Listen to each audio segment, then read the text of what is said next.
Christy, you have been with us 10 years ago, together with 17 other young people from different European countries, and for a study tour on Svalbard.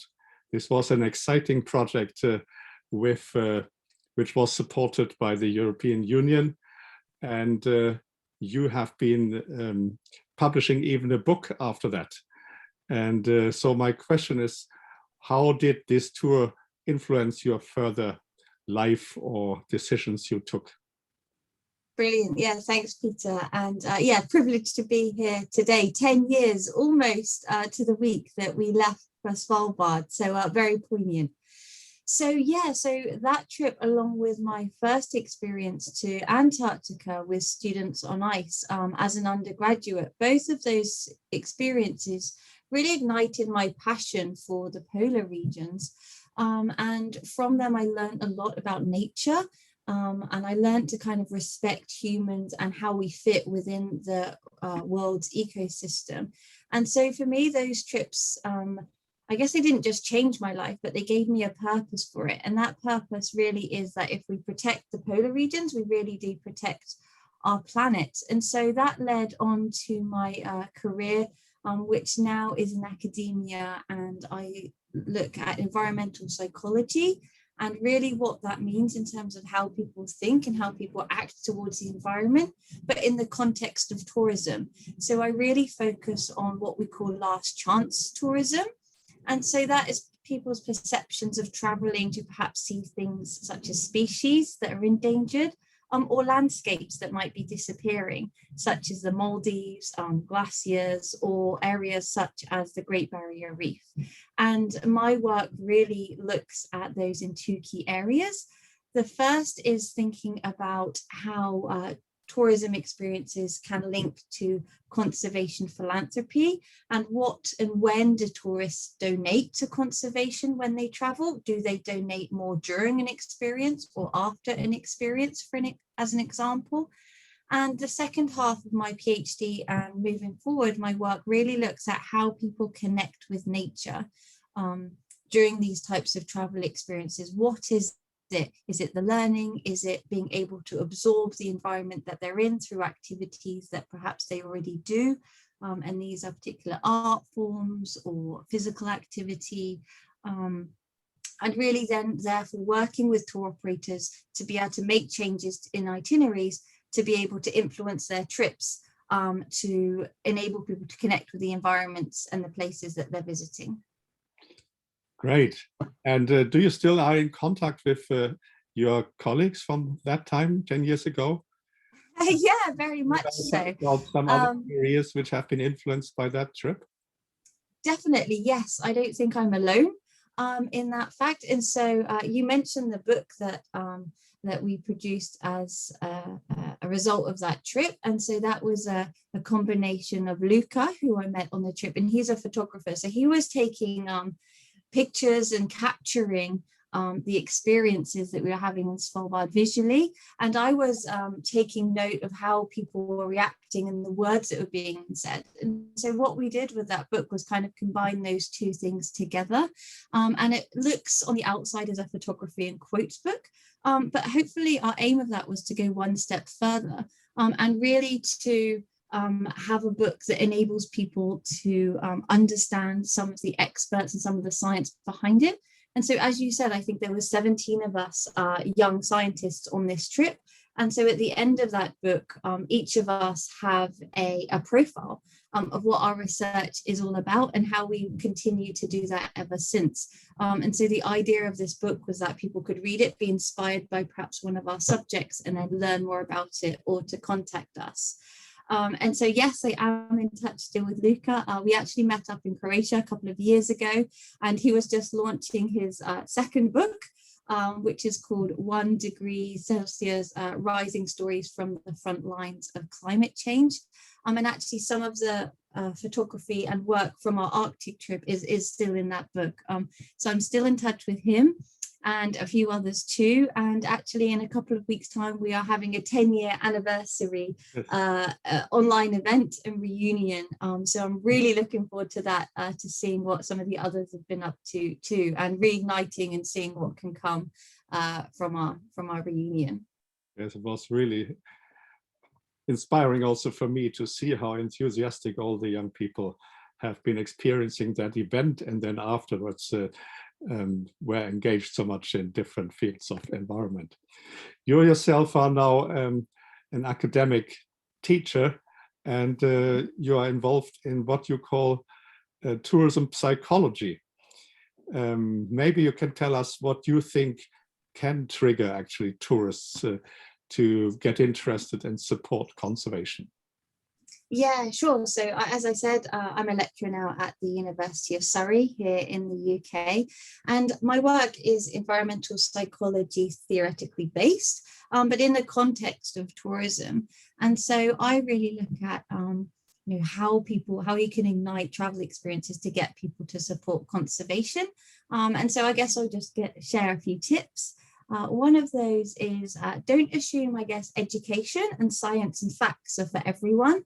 Often you don't need to know a lot about something in order to for it to spark an interest, for you to fall in love with something. And it's really caring for something that then makes you want to protect it. And so it's really important not just to think about science and facts and education on expeditions, but perhaps bring in arts or music or dance or photography to increase people's absorption into the natural environments that they're going to be in. Another thing I really look at is tourism and moments. And so capturing the stories and importantly, the feelings of how people feel when they're traveling. And so examples from this I can give is things such as the National Trust campaign. So they have moments of joy in nature, or Visit Britain's campaign. I travel for perhaps it's fun or for food or drink, or I travel for adventure. And so these ideas really capture this idea of feelings and people traveling to get a kind of sense of feeling or emotion. Another idea is thinking about perspective. And so an example I can give you for thinking about perspective and how to encourage conservation or changing behaviors is an example from rehoming a dog. And so if you see a story online about rehoming a dog and the dog looks really sad and lonely in its kennel, the story is being told from the sad dog's perspective. But if you start to kind of turn this around, and so, for example, if you think of turning it around to the human owner perspective, you can come up with some really fun marketing ideas, such as, are you stuck at your desk for 9 hours a day and fancy your walkies? That type of thing kind of shifts the perspective around. And that's kind of one way we can also use psychology in terms of thinking about changing people's behaviors towards conservation. And also I do quite a lot of work with shame and shock within the travel industry. And these can be used to stir emotions, to create some kind of impact. But we need to be careful when we're using negative emotions, not to kind of push people too far. If you push people too far and they become overshocked and overwhelmed and they don't have an outlet to be able to start to counteract that negative emotion with an action, it just puts people off. It's really important to think about shock and shaming and use them kind of carefully, and always have an outlet if you are going to use them of how people can contribute and a force to be able to make the change and to be able to help if you are going to use those. You are a long-standing member also of our organization linking tourism and conservation.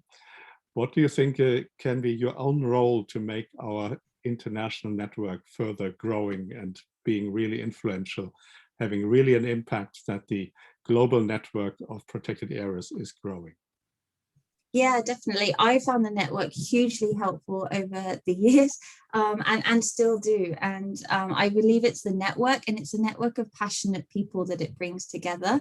And I always say this, particularly to my students, they're like, oh, how do you get to where you got to? Or how did you manage to get to the polar regions? Or And I always say it's a combination of two things, passion and hard work. And that's really what this network, I think, brings. And so, yeah, how I use it the most is attend some of the seminars and the webinars. And it's all online, obviously, these days, which gives everyone an opportunity to join, and then to follow up with some really inspiring people afterwards, and yeah, to form relationships and hopefully work together moving forward. You mentioned that people are online, webinars and so on, which is happening now in these pandemic times in particular. How do you think this pandemic will influence the future tourism in becoming probably more engaged in sustainable development goals, or in particular to conservation and protected areas? How do you think the pandemic has an influence on that? Yeah, it's a really good question and point to consider. And I think what I've seen from the tourism destination perspective over the last year or so is these really two ideas. We've got some destinations that are desperately trying to restart and just go back to where they were and just restart and carry on as quickly as they can. Whereas there's other destinations that are kind of using this time to reimagine and reimagine what their tourism product could look like. And I guess the best example I can give of this reimagination idea is from New Zealand. And so I guess that's where I hope tourism can go. I think people have had more time to get back into nature. And so really, I guess my hope for reimagining tourism moving forward post-pandemic is encouraging tour operators and itineraries to do more to enable people to absorb nature that they're in.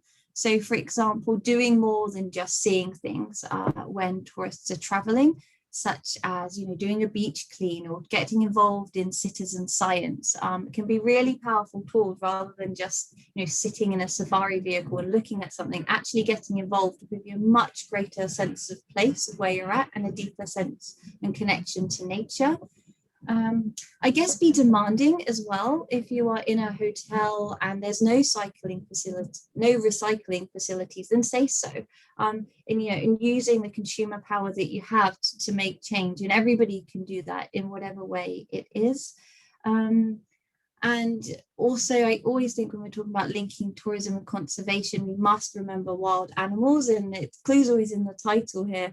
But, you know, try not to interact with them or buy from them or engage with them, and be really careful about what those engagements and look like. And if it's wild, if it's a wild animal or an endangered animal, then really think carefully about your interaction with it in a tourism capacity and whether or not that's okay. So yeah, those are, I guess, some of my my hopes for reimagining tourism moving forward.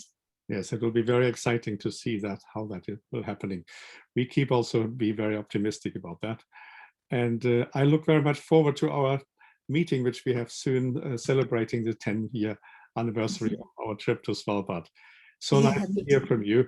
And thank you very much for sharing your views with us.